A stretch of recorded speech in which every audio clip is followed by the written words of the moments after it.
అరే మంచి స్పెషల్ తీవరా. పాత బాకేవో తర్వాత చూద్దాం. అన్న అమ్మ పొలం పనికి వెళ్ళి వస్తుంటే కాల్దారి కింద పడిందన్న. హాస్పిటల్ తీసుకెళ్ళాలి. ఓ 50 రూపాయలు కావాలన్నా. 50 రూపాయలు కావాలా? హాస్పిటల్ తీసుకెళ్తావు కరెక్టే, అక్కడ డాక్టర్లు చూస్తారు కరెక్టే, మందులు రాస్తారు కదా, మందులు కొనాలి కదా, మందులు కొనాలంటే డబ్బులు కావాలి కదా, అప్పుడు నా దగ్గర పరిగెట్టుకుంటూ వస్తావా? ఎంత కావాలో అడగరా? ఒక 100 రూపాయలు కావాలన్నా. 100 రూపాయలు సరిపోదు కదా? టీ వాడు చెప్పు.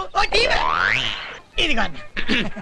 ఇప్పుడు హాస్పిటల్ తీసుకెళ్ళావు, మందులు రాసిచ్చాడు, కొన్నావు. మరి ఆ పేషెంట్ కి బిస్కెట్లు ద్రాక్ష పళ్ళు ఏవోటి కొనాలి కదా, అవి కొనాలంటే డబ్బులు కావాలి కదా, అప్పుడు పరిగెట్టుకుంటూ నా దగ్గరికి వస్తావా? నన్ను అడగరా? ఎంత కావాలరా? అన్న ఒక 200 కావాలన్నా. 200 సరిపోతా? సరిపోతా. 2 సిగరెట్లు తీసుకో. 2 సిగరెట్లు. ఇప్పుడు అమ్మని ఇంటికి తీసుకొచ్చావురా, ఇంటికి రాగానే మంచం మీద పడుకోబెట్టి కాఫీ టీ ఇస్తే సరిపోతురా? ఏదైనా బలమైన ఆహారం పెట్టాలి కదా.